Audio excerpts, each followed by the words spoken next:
Yes, good evening, everyone. Good evening, sir. So Evening, before, sir. good evening, good evening. So before we start with today's session, yesterday we had to close down the session before taking up the questions.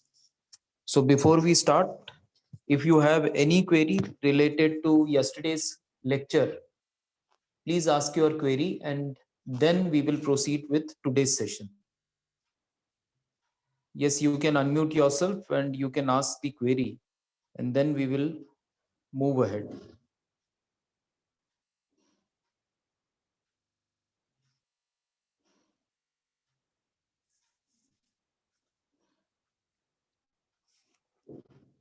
Yes, anyone having any query?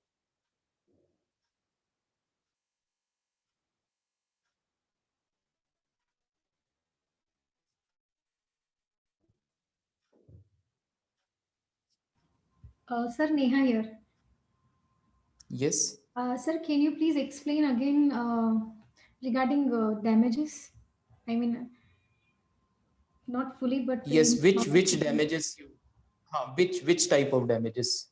so ordinary damages I understood, special damages I understood, Okay, nominal okay, also I understood. After that, I mean actually loss of okay, reputation I understood, but there were again two more were there for this damages. okay. Vindictive damages you are talking about? Yes, that was missing from my. Okay, okay, no problem. So vindictive damages. Anyone who understood this damage? Only under two conditions, a court can pronounce its judgment, which can be regarded as vindictive damages, when two conditions are present in the case.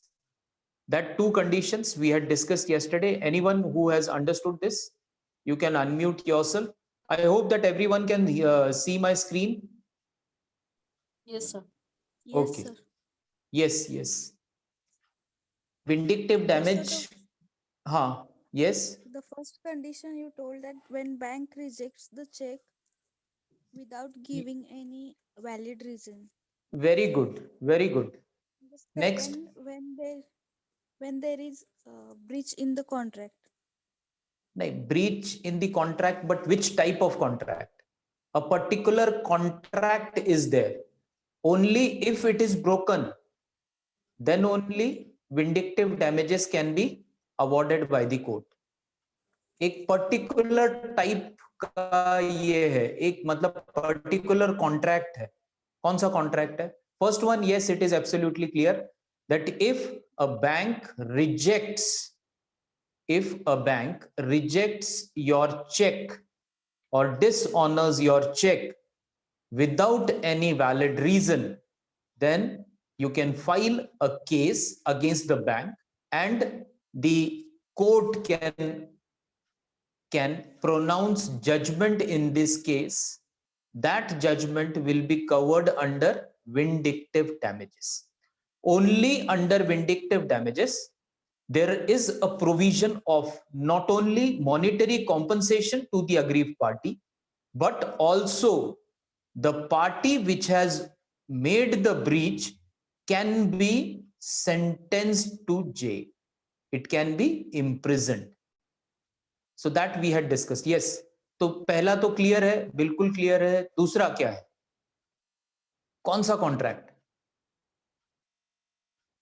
So that contract is contract of marriage. Contract of marriage. If contract of marriage is broken, then the remedies available to the other party is that the other party can go to the court and file a suit, and the court can declare its award under vindictive damages. तो vindictive damages सिर्फ दो condition में दी जा सकती हैं court के द्वारा. एक, जब आपका वैलिड चेक बिना किसी वैलिड रीजन के डिसऑनर किया जाता है बैंक के द्वारा. और दूसरा, अगर अगर वो कॉन्ट्रैक्ट कैसा है? वो कॉन्ट्रैक्ट है मैरिज का, और उसमें अगर ब्रीच हुआ है तो भी आप कर सकते हैं. Next one was damages agreed upon in advance in case of breach of contract. So it is very simple. It is mentioned here only, damages agreed upon in advance. मतलब जब कॉन्ट्रैक्ट बन रहा था तब अगर एक कंडीशन उसमें डाला गया है कि अगर दोनों में से कोई भी पार्टी अपना प्रॉमिस नहीं पूरा करती तो जो पार्टी ब्रेक कर रही है प्रॉमिस वो पार्टी दूसरी पार्टी को सर रेमेडीज का अदर वर्ड्स हाँ remedies means what remedies means options available okay ठीक है अगर कोई कॉन्ट्रैक्ट ब्रेक करता है तो दूसरी पार्टी के पास कोई ऑप्शन अवेलेबल है क्या तो ये सारे ऑप्शंस दूसरी पार्टी के पास अवेलेबल है कि जो अपना नुकसान हुआ है वो नुकसान वो कॉम्पेंसेट कर सकते हैं कैसे कर सकते हैं कि they can file a case in the court of law and get the compensation from the party which has made the breach in the contract.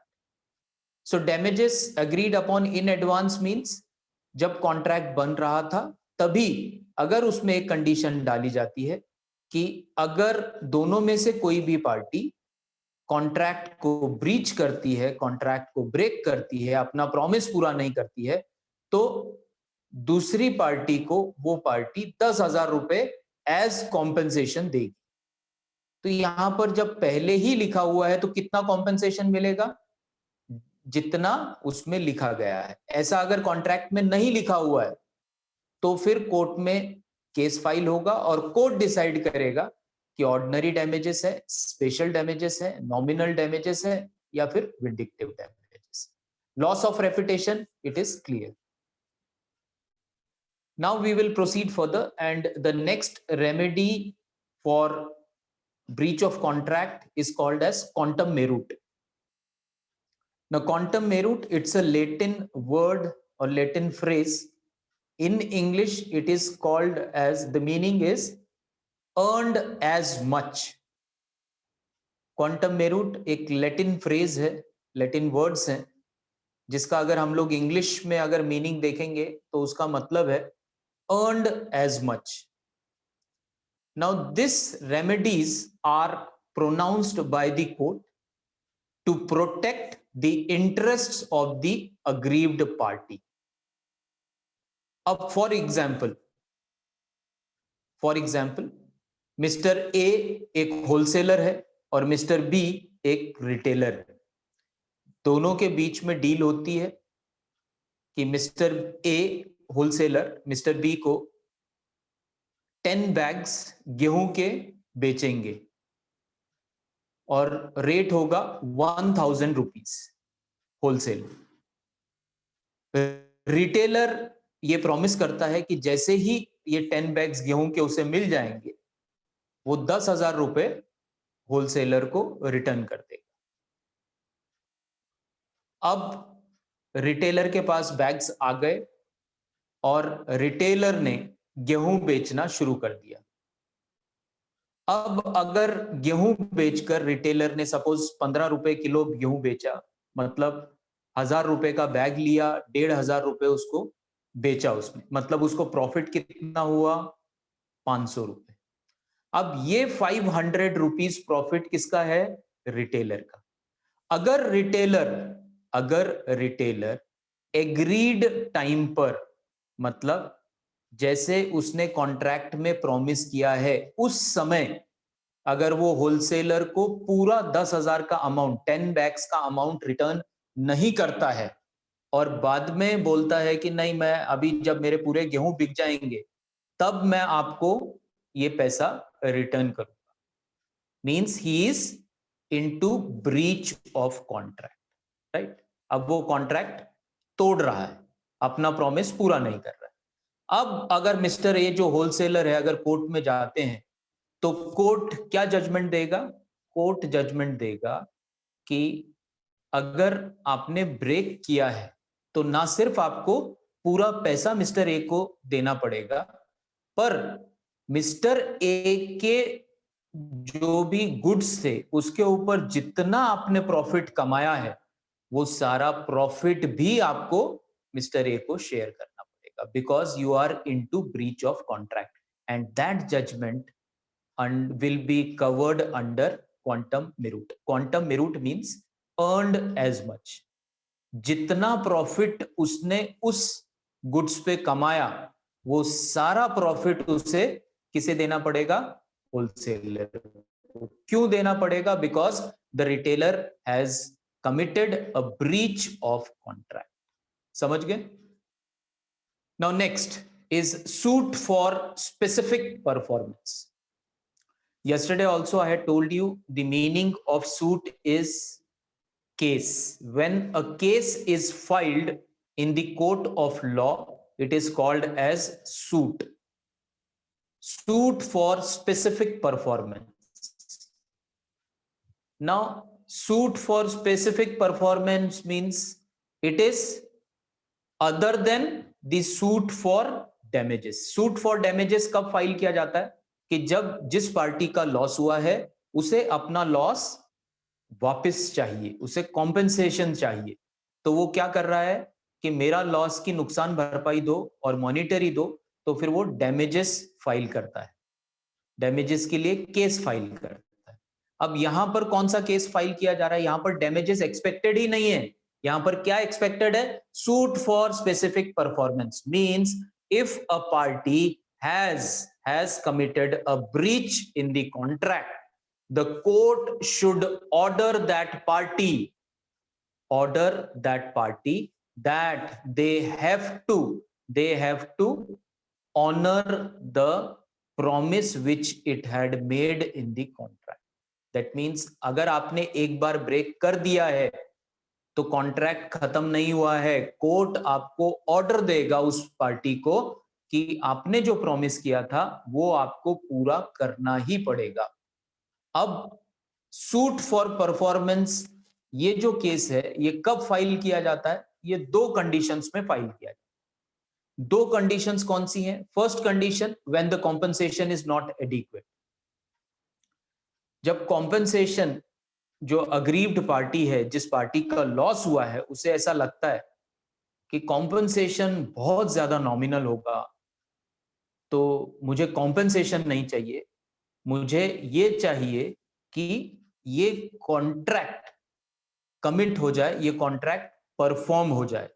तो यहां पर क्या होगा? Suit for specific performance. Next, when accurate standard for ascertaining actual damages is not available. अब इसका क्या मतलब है? कभी कभी ऐसा भी हो सकता है कि कितना लॉस हुआ है अगर ये कोर्ट को समझ में नहीं आता है. मतलब कि कभी कभी टेक्निकल एनालिसिस हो सकता है या लेबोरेटरी रिपोर्ट्स मंगवाने पड़ सकते हैं. कुछ ऐसे कॉम्प्लिकेटेड चीजें हो सकती हैं जहां पर court is not in a position to ascertain as to how much loss has occurred to the aggrieved party. कि जो पार्टी को लॉस हुआ है उसे कितना लॉस हुआ है, अगर कोर्ट वो समझ नहीं पाता है, उसे फाइनल नहीं कर पाता है कि कितना लॉस है, तो कोर्ट एक नया जजमेंट दे सकता है कि आपको डैमेजेस देने की जरूरत नहीं है, आपको अपना कॉन्ट्रैक्ट जो आपने ब्रीच किया है उसमें ब्रीच करने से पहले जो आपने कमिट किया था वो आपको करना पड़ेगा. Right? So that is called as suit for specific performance. Now the last one is suit for injunction. Now, suit for injunction means at the beginning of a contract, some instructions are given. Some instructions are given to a party which has to be followed by the party. If that party which promises to keep those instructions in mind and follow accordingly, if that party breaks the instructions then a suit for injunction can be filed against that particular party. अब suit for injunction मतलब क्या है? ऐसा contract जहां पर contract में specific कुछ instructions दिए जाते हैं दूसरी पार्टी को एक पार्टी के द्वारा कि अगर आपको ये कॉन्ट्रैक्ट पूरा करना है तो आपको ये इंस्ट्रक्शंस फॉलो करने पड़ेंगे। अगर आप ये इंस्ट्रक्शंस फॉलो नहीं करते हैं तो आपके ऊपर हम लोग ब्रीच ऑफ कॉन्ट्रैक्ट के अंडर केस फाइल कर सकते हैं। अब ये कौन से केस हो सकते हैं? These are particularly cases which are related to contract of employment. Contract of employment. अब सपोज मिस्टर ए एक कंपनी में जॉब करते हैं, एक कंपनी में जॉब करते हैं और जब उन्हें अपॉइंटमेंट ऑर्डर मिलता है तो उस अपॉइंटमेंट ऑर्डर में क्लियरली लिखा गया है कि you will be solely working for this company only, you cannot engage into any other employment similar to this particular job. इसका क्या मतलब है कि कॉन्ट्रैक्ट में जब अपॉइंटमेंट ऑर्डर मिस्टर ए ने साइन किया तो वहां पर स्पेसिफिकली इंस्ट्रक्शंस है कि आपको हम लोग ये जॉब आपका तभी कंफर्म करेंगे जब आप इस ऑर्डर पर साइन करेंगे, अपॉइंटमेंट ऑर्डर पर, और हमें ये लिख के देंगे कि you will be working for my company और this company only and you will not engage in the services और in the employment of any other company which is similar to this particular.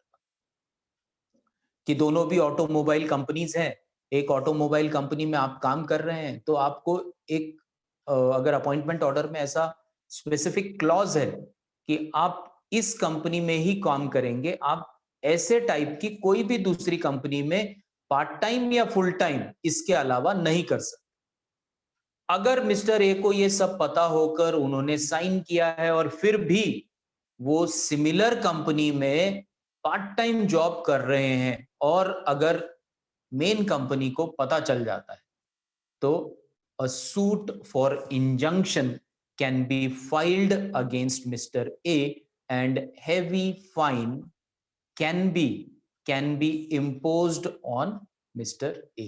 Or second option is he may be terminated from his services by the company under the order of court under suit of injunction. जब specific आपको instructions थे, आपने sign किया है, मतलब you have agreed to these instructions and still if you are breaking these instructions then your services can be terminated और heavy fine can be imposed on. So that is called as suit for injunction. Now this was all related to the first part, which was Contract Act. Now, if anyone is having any query so far, right from the first session when we started the Contract Act till this, the end of remedies, if you have any query, you can unmute yourself and ask your query. Otherwise, we will move ahead with the next contract, which is called as contract of indemnity and contract of guarantee. Yes. If anyone is having any query. Okay, so no query. Very good. Now we will be starting the discussion related to contract of indemnity and contract of guarantee. Now I'll just read out the meaning of contract of indemnity, then I'll give you an example.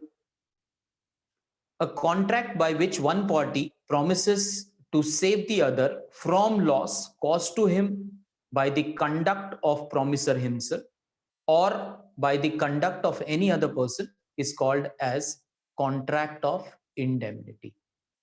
The person who promises to make good the loss is called as indemnifier, and the person whose loss is to be made good is called indemnified or indemnity holder.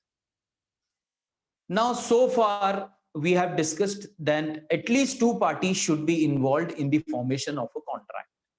Now, here also same case is applied, that two parties should be involved in contract of indemnity.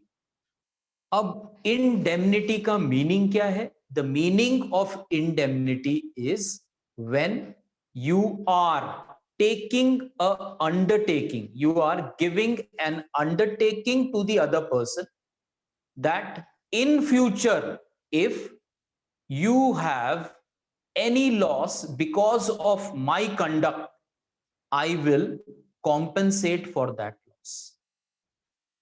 जैसे आप लोगों ने शायद सुना भी होगा, indemnity bond रहता है. Indemnity bond, anyone who has heard about this indemnity bond? So indemnity bond में क्या है कि हम लोग एक written undertaking दे रहे हैं कि अगर फ्यूचर में मेरी वजह से, मेरे कंडक्ट की वजह से, मेरे एक्शन की वजह से अगर आपको कोई भी लॉस होता है तो I will compensate that loss to you, right? So two parties here, two parties are, one party is called as indemnifier and the other party is called as indemnified or indemnity holder. अब जो व्यक्ति undertaking लिखित रूप में देता है उस व्यक्ति को क्या कहा जाता है यहां पर? indemnifier. So promiser in this contract who gives a written undertaking or who signs the indemnity bond is called as indemnifier. And the second person who is also called as promisee or to whom the indemnity bond is given in writing by the promiser is called as indemnity holder. तो simple है, indemnifier वो व्यक्ति जो दूसरे व्यक्ति को एक लिखित रूप में बॉन्ड करके दे रहा है, एग्रीमेंट करके दे रहा है कि अगर फ्यूचर में मेरी वजह से आपको कोई भी लॉस होता है तो I shall be held responsible for that and I assure you that I will compensate your loss, right? So that is called as indemnity, contract of indemnity. तो दो पार्टीज कौन है? एक जो लिख कर दे रहा है वो कहलाएगा इंडेमनिफायर, जो लिखकर ले रहा है या जिसे लिखकर दिया जा रहा है that party will be called as indemnity holder. अब यहां पर we will take example also. Suppose mister A goes to a courier company's office and he inquires about his parcel. तो यहां पर क्या है, मिस्टर ए एक कुरियर कंपनी के ऑफिस में जाते हैं और अपने पार्सल के बारे में उनसे पूछते हैं. तो मिस्टर ए के नाम का पार्सल वहां पर मिल जाता है और कुरियर कंपनी, जो कुरियर का स्टाफ है ऑफिस का, वो देना चाहता है उनको कि ये सर आपका पार्सल. अब पार्सल देने से पहले कुरियर कंपनी का स्टाफ मिस्टर ए से वो रिसीट मांगता है कि आपके पास जो रिसीट रहेगी वो प्लीज रिसीट हमारे को दीजिए, हमारे को कंफर्म करना है कि you are mister A, then only we can hand over this parcel to you. जब तक हम कंफर्म नहीं कर लेते तब तक हमारी पॉलिसी है कि we can not hand over the parcel to you. So Mr. A requests them that he has forgotten the receipt at home. So he requests them to deliver, to give the parcel to him because he is the only person who is Mr. A. अब यहां पर अगर mister A उस courier company को ये बोलते हैं कि मैं आपको गारंटी देने के लिए तैयार हूं, मैं आपको एक लिख के देने के लिए तैयार हूं कि अगर कल को आपको ऐसा कोई भी आदमी आता है ओरिजिनल रिसीट लेके और वो बोलता है कि जो पार्सल आपने मिस्टर ए को दिया है वो मिस्टर ए का नहीं है बल्कि वो पार्सल मेरा है, तो उस व्यक्ति को जितना भी कॉम्पेंसेशन करना होगा that I will be doing. तो यहां पर मिस्टर ए क्या है? Indemnifier. Mister B sorry courier company का जो ऑफिस है, जो स्टाफ है, जो वो लिख के ले रहा है अंडरटेकिंग, वो कौन बनेगा? वो होगा यहां पर इंडेमनीफाइड या इंडेमनिटी होल्डर। अब ये जो एग्रीमेंट है ये कब फोर्स में आएगा? जब कोई तीसरा व्यक्ति वहां पर ओरिजिनल रिसीट मिस्टर ए की लेके आता है और वो ये प्रूफ कर देता है कि मिस्टर ए नहीं, ये पार्सल उसका है, तब कंपनी क्या करेगी? कंपनी मिस्टर ए को कांटेक्ट करेगी और जितना भी कॉम्पेंसेशन है जो नेक्स्ट व्यक्ति आया है, जो थर्ड पर्सन आया है, उसको जितना कॉम्पेंसेशन देना है वो सारा कॉम्पेंसेशन कुरियर कंपनी नहीं बल्कि मिस्टर ए से लिया जाएगा, because mister A is indemnifier as he has given a undertaking, a indemnity bond, that if because of his action, because of his conduct, if the courier company suffers any loss, it is his responsibility to compensate that loss. So that is called as contract of indemnity. Now, rights of indemnifier. तो जो व्यक्ति undertaking लिख के दे रहा है उसके rights क्या क्या है? तो these rights are very much similar to the rights which are given to the party which is called as guarantor. When we will be discussing the contract of guarantee, there we will be discussing the rights of guarantor also. So guarantor's rights and indemnifier's right, both are same. So no separate mention of rights of indemnifier has been done in the Contract Act. So Contract Act में indemnifier के specifically लिखे नहीं गए हैं कि ये rights हैं, वहां पर clearly mention किया गया है कि जो भी rights surety के हैं या जो भी rights guarantor के हैं, वो सारे राइट्स किसके माने जाएंगे? Indemnifier, right? So this is rights of indemnifier that we will be discussing. Now we will move on to the contract of guarantee. So a contract of guarantee is a contract to perform a promise or discharge the liability of a third person in case of his default. The person who gives the guarantee is called surety. The person in respect of whose default the guarantee is given is called the principal debtor. And the person whom the guarantee is given is called as creditor. A guarantee may be in either oral or written form. तो अब जैसे हमने अभी तक देखा कि contract में कम से कम 2 लोग होने चाहिए, इंडेमनिटी के कॉन्ट्रैक्ट में भी कम से कम 2 लोग होने चाहिए. अब कॉन्ट्रैक्ट ऑफ गारंटी में it is written there can not be 2 parties involved in contract of guarantee. If there are 2 parties involved, then there cannot be a contract of guarantee. So contract of guarantee expects that at least 3 parties should be involved in it, then only this contract can be called as contract of guarantee. Now who these कौन सी वो 3 parties हो सकती हैं? First party is called as guarantor, or the other word for guarantor is surety. Now guarantor is the person who takes the guarantee of another person, who is called as principal debtor, and it is given to the third person involved or third party involved in the contract of guarantee, and that party is called as creditor. अब हम सबको पता है contract of guarantee क्या है, आप लोगों को भी पता है. So instead of going into technical terms और discussing the definition, the easiest example is any example for loan. अब सपोज मुझे बाइक एक सपोज हाउसिंग लोन करना है.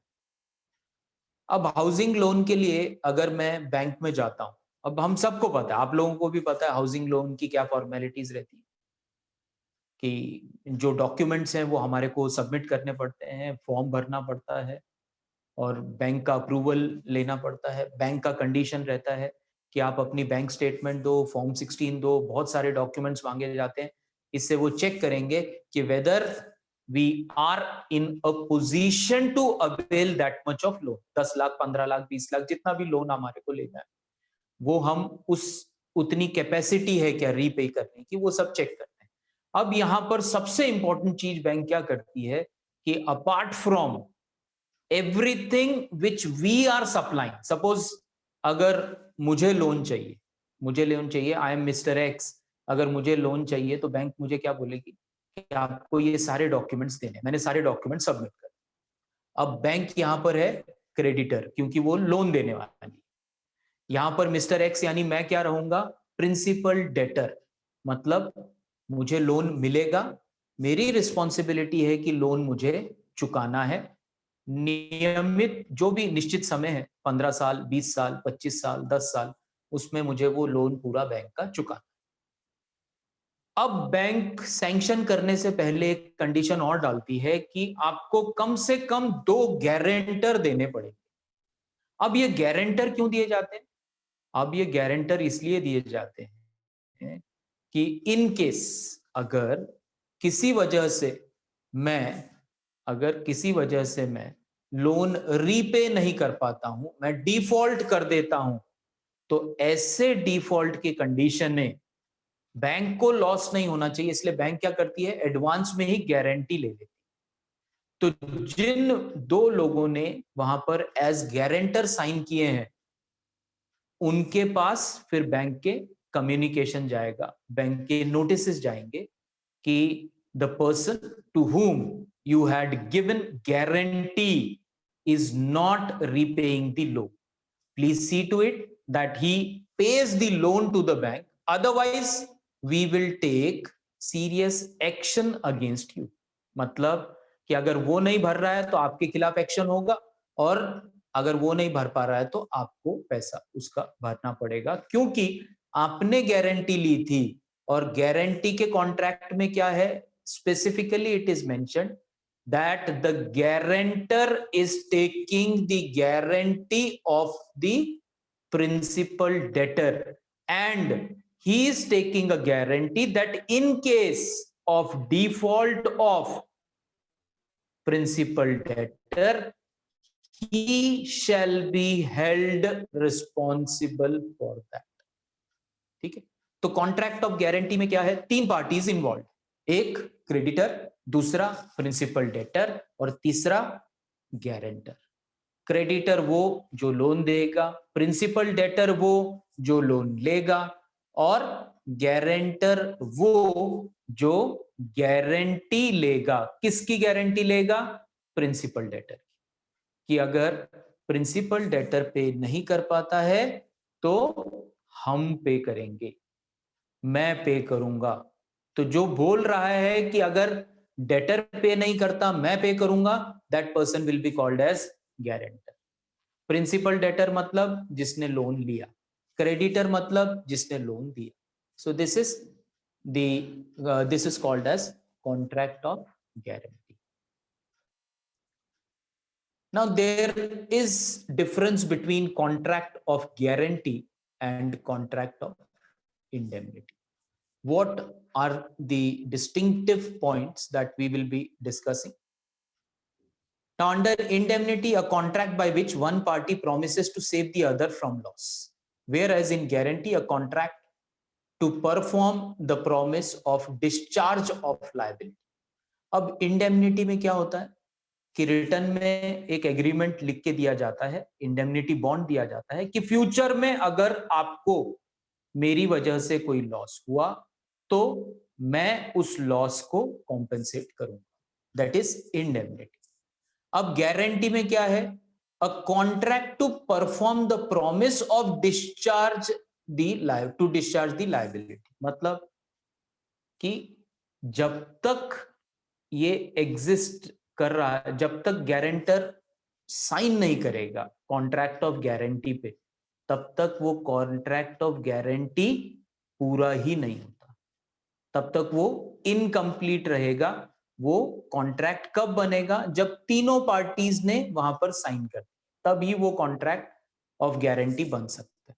तो कॉन्ट्रैक्ट ऑफ गारंटी में क्या डिफरेंस है? पहला कि यहां पर लायबिलिटी जो है एग्जिस्टिंग है, एग्जिस्टिंग है मतलब 10 लाख रुपए का प्रिंसिपल डेटर ने लोन लिया है, अगर ये 10 लाख प्रिंसिपल डेटर नहीं भर पाया तो मैं भरूंगा, यहां पर उसने क्लियर ऐसा किया।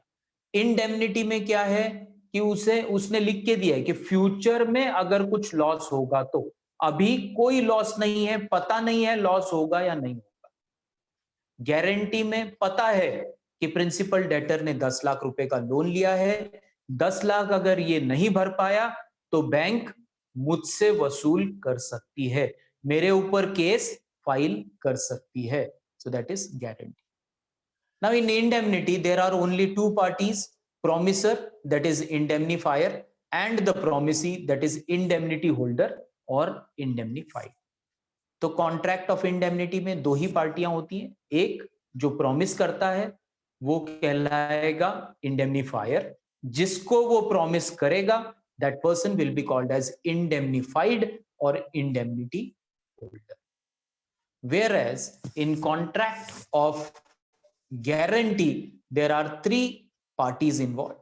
One is called as principal debtor, the other one is called as creditor, and the last one is called as guarantor or surety, right? Now in contract of indemnity there is only one contract between the indemnifier and the indemnity holder। तो एक ही contract sign होता है दोनों के बीच में। किन दोनों के बीच में? जो रिटर्न में अंडरटेकिंग दे रहा है मतलब इंडेमनिफायर, और जो अंडरटेकिंग ले रहा है मतलब indemnified. So only one contract is signed between both the parties, but here three contracts are signed in contract of guarantee। Now you tell me how three contracts are signed in contract of guarantee? Can anyone give me the examples that between this party and this party, contract number 1, between this and that party, contract number 2, and the third contract of guarantee will be between this and this party? तो contract of guarantee में 3 contract किए जाते हैं, contract of indemnity में हमेशा एक ही contract. तो कौन से 3 कॉन्ट्रैक्ट्स हो सकते हैं? You can unmute yourself. Yes, even if it is not 100% correct or wrong, it will do, but just unmute yourself and come up with your answer। क्या होगा? I think bank, Yes. from bank where we take the loan, there's one party who gives, there's one party who takes, and there's one party who gives the surety. Absolutely, yes, it is correct. The 3 parties are involved. It is absolute.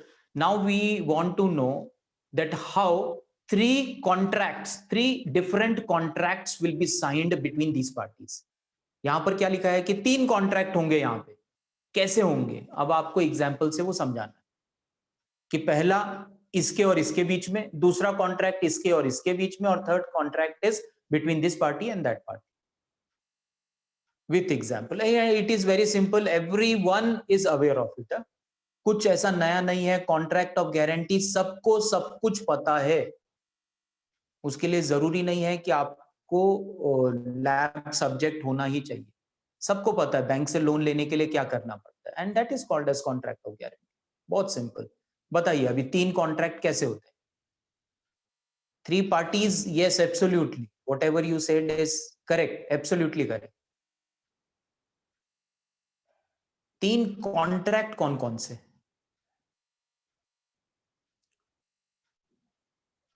Yes, तीन contract,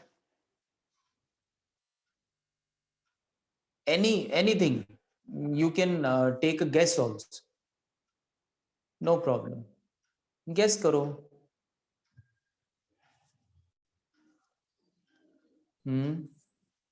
कि पहला contract Sir, ये और इसके बीच में. Yes yes, I think the first contract will be between principal, debtor, and creditor.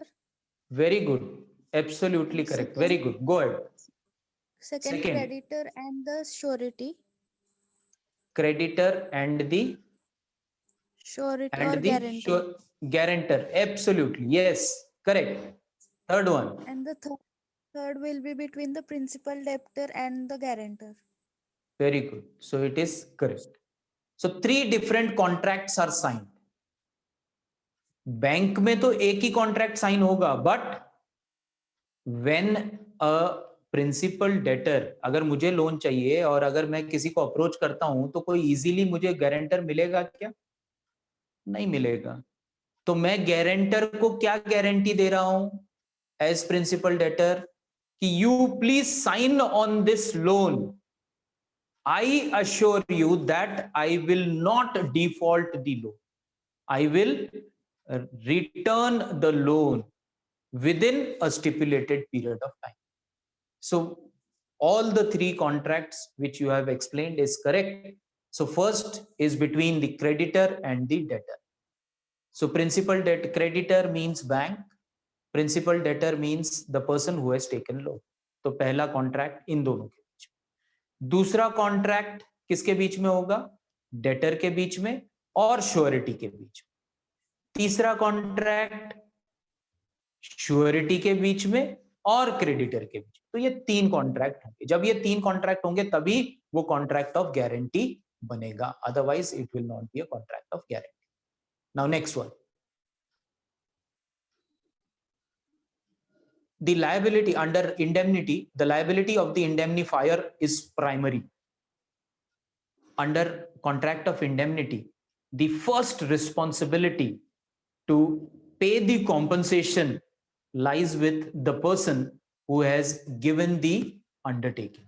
That means promisor, that means indemnifier, the person who has assured the other person that if because of my conduct, if you face any loss in future, I will compensate you for that loss.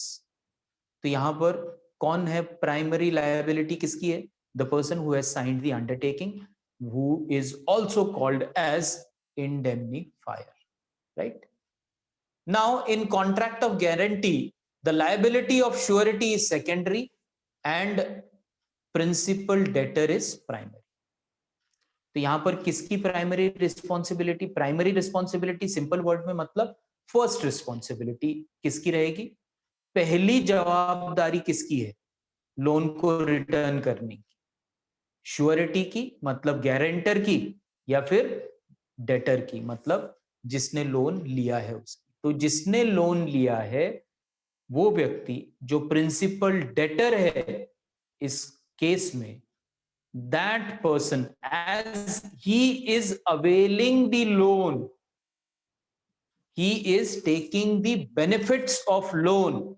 It is his first and foremost and primary responsibility that he has to return the loan.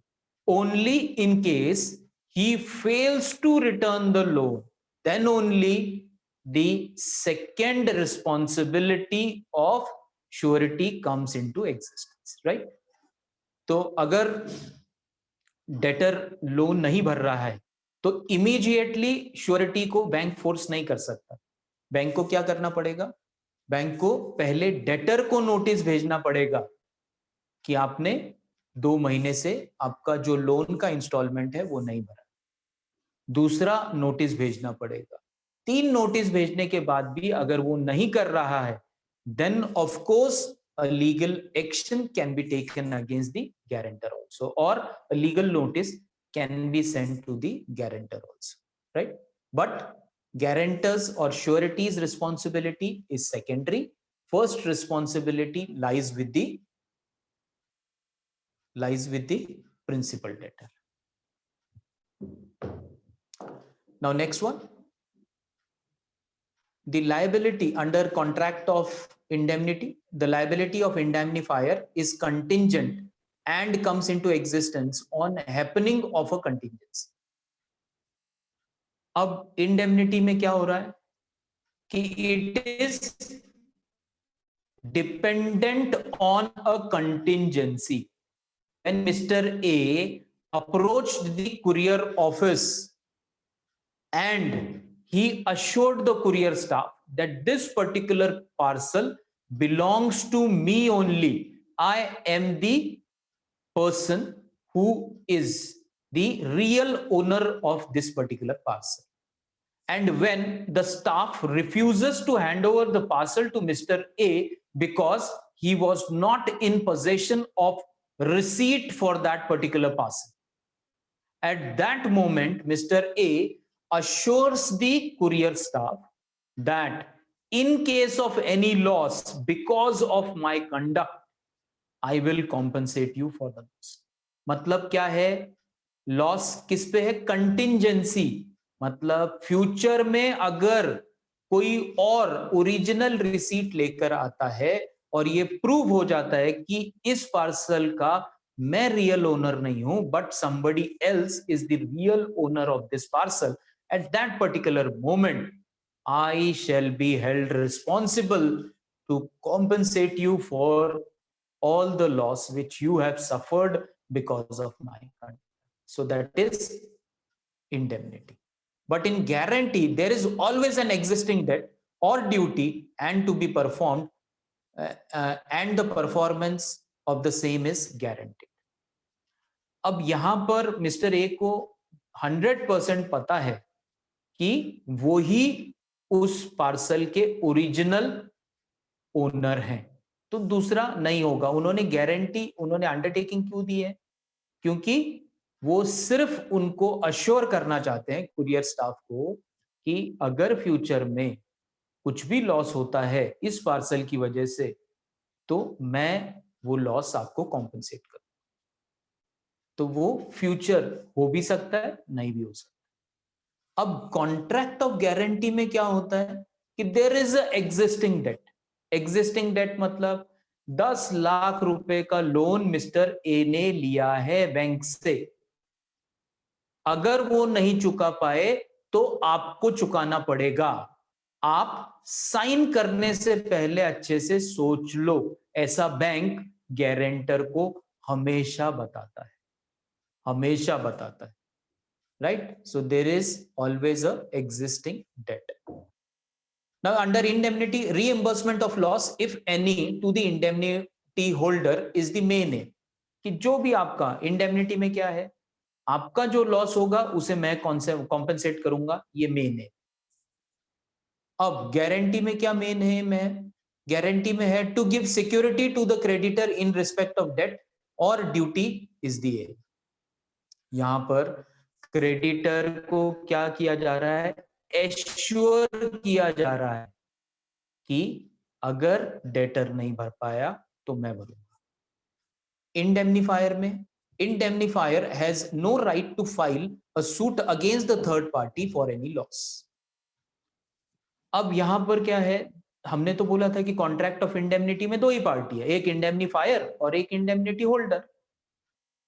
अब third party मतलब कौन? Third party मतलब mister A जब parcel लेके गए guarantee देके या undertaking देके, इंडेमनिटी देके, इंडेमनिटी बॉन्ड लिखकर कि अगर कोई और ओरिजिनल रिसीट लेकर आता है और वो ये प्रूव कर देता है कि ये पार्सल उसका है, तो मैं आपको लॉस भर के दूंगा. ठीक है? अब यहां पर ये जो थर्ड पार्टी है इज दैट पर्सन. अब मिस्टर ए तो पार्सल लेके चले गए, थोड़े दिनों के बाद मिस्टर सी वहां पर पहुंचते हैं, वो उस पार्सल की ओरिजिनल रिसीट दिखाते हैं, अपना ओरिजिनल उनका आई कार्ड, आधार कार्ड, जो भी उनका प्रूफ्स हैं, एविडेंसेस हैं, सब कुछ दिखाते हैं और कुरियर स्टाफ को ये क्लियर हो जाता है कि मिस्टर ए उस पार्सल के रियल ओनर नहीं थे, बट मिस्टर सी उस पार्सल के रियल ओनर। अब मिस्टर ए जितना भी कॉम्पेंसेशन करेंगे, देंगे किसको? कुरियर स्टाफ को। जो कुरियर स्टाफ किसको देगा? थर्ड पार्टी को। ये अब कोई भी राइट मिस्टर ए के पास, सॉरी इंडेमनीफायर के पास नहीं होगा कि वो थर्ड पार्टी से वो सारा पैसा वसूल कर सके या उनके ऊपर केस फाइल कर सके, क्योंकि यहाँ पर दो ही पार्टीज थी। उनको जो भी प्रूफ करना है, थर्ड पार्टी को प्रूव नहीं करना। उनको किसको प्रूफ करना है? उनको प्रूफ करना है सिर्फ और सिर्फ यहाँ पर कौन है? कुरियर कंपनी या कुरियर का वो staff, right? So that is indemnity under contract of guarantee. When surety pays off the debt due to the principal debtor, surety gets the right to bring a suit against the principal debtor. अब principal debtor under contract of guarantee में क्या होता है? जब debtor पैसा नहीं भरता है और श्योरिटी अगर पैसा भर देता है, तो श्योरिटी को एक राइट मिलता है, एक अधिकार मिलता है कि surety can take the principal debtor to the court of law and he can file a suit against principal debtor that because of his default he was forced to pay the loan amount to the bank. So case will be filed against principal debtor and court can take legal action against the principal debtor, right? Now under indemnity, it is not necessary for the indemnifier to act at the request of indemnity holder. Same example हम लोग continue करेंगे कि mister A जब receipt देने से वो receipt भूल गए हैं, जब कुरियर स्टाफ ने उनसे रिसीट मांगी कि ठीक है पार्सल आप ले सकते हैं पर आपको रिसीट दिखानी पड़ेगी, और जब ये दिखा नहीं पाते हैं तो वहां पर कुरियर स्टाफ उन्हें क्या बोलता है कि हमारा रूल है जब तक आप रिसीट नहीं दिखाएंगे, जब तक आप ये प्रूव नहीं करेंगे कि you are the real owner of this parcel, we will not hand over this parcel to you. Now what we are talking about, it is not necessary for the indemnifier to act at the request of indemnity holder. यहां पर अगर courier staff mister A को ये बोलता है कि ठीक है अगर आप नहीं लेकर आए रिसीट तो कोई प्रॉब्लम नहीं, आप हमारे को एक रिटर्न में अंडरटेकिंग दो कि if because of your conduct, if the company faces, courier company faces any loss in future, you will compensate for the loss. Now here अगर ऐसा ऑफर भी किया जाता है कुरियर कंपनी के द्वारा मिस्टर ए को, तो मिस्टर ए के ऊपर है कि उस ऑफर को एक्सेप्ट करना है या नहीं करना। यहां पर courier company can not force mister A to sign the indemnity bond, but the situation is different in contract of guarantee. The surety should give guarantee only at the request of principal debtor. अब surety guarantee क्यों देता है creditor को? क्यों देता है? क्योंकि there is a contract between surety and principal debtor. In that contract, principal debtor assures the surety that you take the role of surety in this contract. You please sign as surety in this contract. I assure you that within a stipulated time, I will repay the loan to the creditor. So here, the surety should give guarantee only at the request of the debtor. So we will stop here, and tomorrow we will continue with the contract of guarantee. We will take up the features of guarantee and we will also discuss the types of guarantee. So before we wind up the session, just a homework.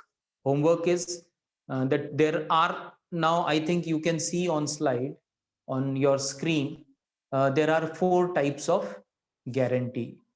Just take a screenshot of it and come prepared for the discussion. Before we start with the session, we will start with your understanding of these 4 types of guarantees, right?